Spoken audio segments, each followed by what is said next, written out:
हम पढ़ रहे हैं विश्व इतिहास में प्रथम विश्व युद्ध। अभी इससे पहले वाले वीडियो में हमने प्रथम विश्व युद्ध की पृष्ठभूमि के बारे में जाना और इस वीडियो में हम पढ़ेंगे प्रथम विश्व युद्ध के कारण कि क्या कारण रहे। प्रथम विश्व युद्ध जो 1914 से 1918 के बीच हुआ था, इसके कारणों का क्रमवार अध्ययन करेंगे। इसके पहला कारण है यूरोप का दो गुटों में सैन्य गुटों में विभाजन हो जाना। यूरोप में दो सैन्य गुटों में विभाजित हो गया था। एक था ट्रिपल अलायंस, जिसमें जर्मनी, इटली और ऑस्ट्रिया थे। दूसरा गुट था ट्रिपल एंटांटा, जिसमें रशिया, फ्रांस और इंग्लैंड शामिल थे। इस प्रकार संपूर्ण यूरोप दो गुटों में विभाजित हो गया था। प्रथम विश्व युद्ध का दूसरा कारण है जर्मनी का एक सैन्य शक्ति के रूप में उद्भव।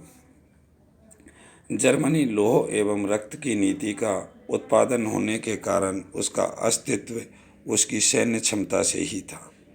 फ्रांस प्रसाई युद्ध के पश्चात जर्मनी यूरोपीय शक्ति के रूप में उभरा, परंतु अब उसे विश्व शक्ति बनना था। इसके लिए उसे अपनी नौसैनिक क्षमता में वृद्धि करना अनिवार्य था। इसके लिए उसने 1898 में 1907 में दो नौसैनिक योजनाओं की घोषणा की, जिससे यूरोप में एक तनाव की स्थिति पैदा हो गई। तीसरा कारण है हथियारों की होड़। यूरोपीय देशों में एक अस्वस्थ हथियारों की होड़ आरंभ हुई, जिसके तहत सभी देशों ने शांति एवं सुरक्षा की नाम पर अंधाधुंध हथियार निर्माण पर जोर दिया। जर्मनी के ये कहने पर कि हमारा भविष्य नेवी पर निर्भर है की प्रतिक्रिया में इंग्लैंड ने कहा कि हमारे देश में सूर्य कभी नहीं छिपता। इसी होड़ को रोकने के प्रयास भी किए गए। इन हथियारों की होड़ को रोकने के कई प्रयास भी किए गए, जिनमें पहला प्रयास है प्रथम निशस्त्रीकरण सम्मेलन 1899 में हेग में आयोजित किया गया।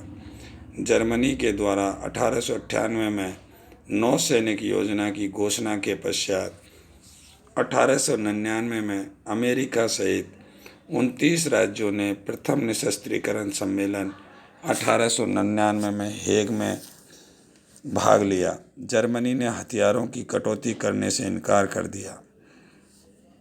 इस प्रथम निशस्त्रीकरण सम्मेलन का कुछ महत्व रहा, जैसे अंतर्राष्ट्रीय नियमों एवं कानूनों की संहिताबद्ध करने का कार्य आरंभ हुआ। दूसरा, अंतर्राष्ट्रीय न्यायालय हेग में स्थापित किया गया। दूसरा प्रयास किया गया इस हथियारों की होड़ को रोकने के लिए द्वितीय निशस्त्रीकरण सम्मेलन, ये भी हेग में आयोजित किया गया 1907 ईस्वी में। जर्मनी द्वारा द्वितीय नौसैनिक योजना की घोषणा के तुरंत बाद द्वितीय निशस्त्रीकरण सम्मेलन हेग में 1907 में आयोजित हुआ। इसमें अमेरिका सहित 44 राष्ट्रों ने भाग लिया।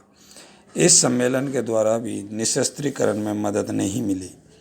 इस सम्मेलन के दो प्रावधान रखे गए। पहला, युद्ध होने पर युद्ध की औपचारिक घोषणा की जाए। दूसरा, इस प्रकार के सम्मेलन भविष्य में और आयोजित किए जाएंगे। इस प्रकार हथियारों की होड़ को रोकने के प्रयास किए गए दोनों निशस्त्रीकरण सम्मेलन के द्वारा, लेकिन ये दोनों निशस्त्रीकरण सम्मेलन असफल रहे। तो प्रथम विश्व युद्ध का अब चौथा कारण है कैसर विलियम द्वितीय की उग्र नीति। जर्मनी में प्रशासन पर सैनिक प्रभुत्व था। सिविल शासन व सैनिक शासन के बीच विवाद के समय कैसर विलियम द्वितीय हमेशा सेना का समर्थन करता था। कैसर विलियम द्वितीय ने अपनी उग्र नीति के कारण इंग्लैंड की नेवी को चुनौती दी। 1898-99 में टर्की में दिए गए उत्तेजित भाषण व 1898 में क्रूगर को भेजे गए तार ने अंतर्राष्ट्रीय वातावरण को दूषित किया। कैसर की उग्र नीति के कारण ही इंग्लैंड ने अपनी शानदार पृथकता की नीति का त्याग किया। पांचवा कारण था अल्सास लॉरेन का विवाद। अल्सास और लॉरेन के कारण ही जर्मनी ने फ्रांस को पृथक रखने एवं स्वयं के लिए मित्र ढूंढने की नीति का अनुसरण किया। इसी कारण से गठबंधन एवं प्रति गुटबंधन का युग आरंभ हुआ।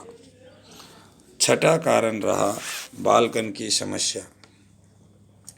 बाल्कन क्षेत्र को लेकर रूस और ऑस्ट्रिया में विवाद था। 1908 में ऑस्ट्रिया ने बोस्निया हर्जेगोविना पर अधिकार कर लिया। ऑस्ट्रिया इस क्षेत्र में सर्बिया, क्रोएशिया आदि देशों पर अधिकार करना चाहता था। अधिकार कर अपनी सीमा कुस्तुनतुनिया तक बढ़ाना चाहता था। सर्बिया एक स्लाव राज्य था। वह बोस्निया इस क्षेत्र पर अधिकार कर यूगोस्लाविया के नाम से एक बड़े राष्ट्र निर्माण करना चाहता था। यूगोस्लाविया के निर्माण में सबसे बड़ा विरोधी ऑस्ट्रिया था। दूसरी ओर रूस भी एक स्लाव राष्ट्र था जिसका सर्बिया के प्रति समर्थन था। सर्बिया रूस के सहयोग से एकीकरण में पीटमांड और प्रशा की भूमिका निभाना चाहता था। सर्बिया में प्रेस पर कोई नियंत्रण नहीं था।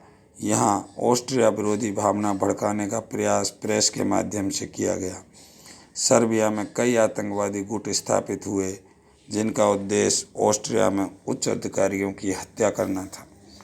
बाल्कन में ऑस्ट्रिया और रोमानिया के बीच भी संबंध खराब थे। हंगरी में रोमानिया वासियों पर अत्याचार किए जा रहे थे।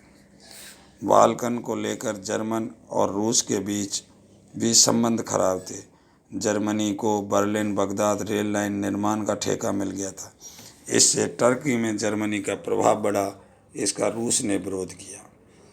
फारस की खाड़ी में जर्मनी का प्रभाव बढ़ने के कारण इंग्लैंड और जर्मनी के संबंध भी खराब हुए। इस प्रकार बाल्कन की समस्या प्रथम विश्व युद्ध का प्रमुख कारण बनी। अब देखते हैं प्रथम विश्व युद्ध का तत्कालिक कारण। प्रथम विश्व युद्ध का तत्कालिक कारण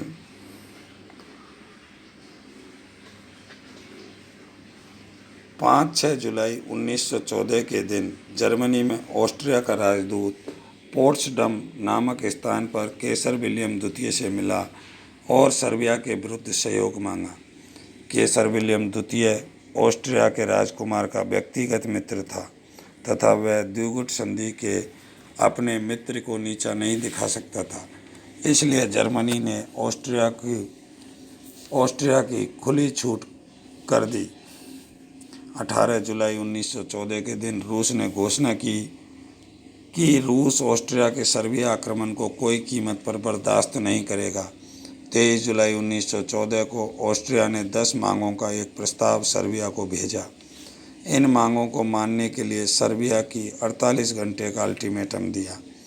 25 जुलाई 1914 को सर्बिया ने 10 में से 8 मांगों को मानते हुए जवाब दिया एवं बाकी की 2 मांगों के लिए अंतर्राष्ट्रीय सम्मेलन या अंतर्राष्ट्रीय न्यायालय के फैसले का सुझाव दिया। 18 जुलाई को रूस पहले ही ऑस्ट्रिया की धमकी दे चुका था। 20 जुलाई से 23 जुलाई के मध्य फ्रांस का राष्ट्रपति एम पोइनकेयर तथा प्रधानमंत्री विवियनी रूस की सरकारी यात्रा पर थे। इस यात्रा के समय फ्रांसीसी राष्ट्रपति एम पोइनकेयर ने रूस में राजदूत ऑस्ट्रिया के राजदूत से कहा कि रूसवासी सर्बिया के मित्र हैं और रूस का एक मित्र है, वह है फ्रांस। सर्बिया द्वारा भेजे गए जवाब को ऑस्ट्रिया ने टाला जाने वाला माना और 28 जुलाई को ऑस्ट्रिया ने सर्बिया पर आक्रमण कर दिया और यह प्रथम विश्व युद्ध का प्रारंभ हो गया। इस प्रकार प्रथम विश्व युद्ध का प्रारंभ हुआ जो 1914 से लेकर 1918 तक चला।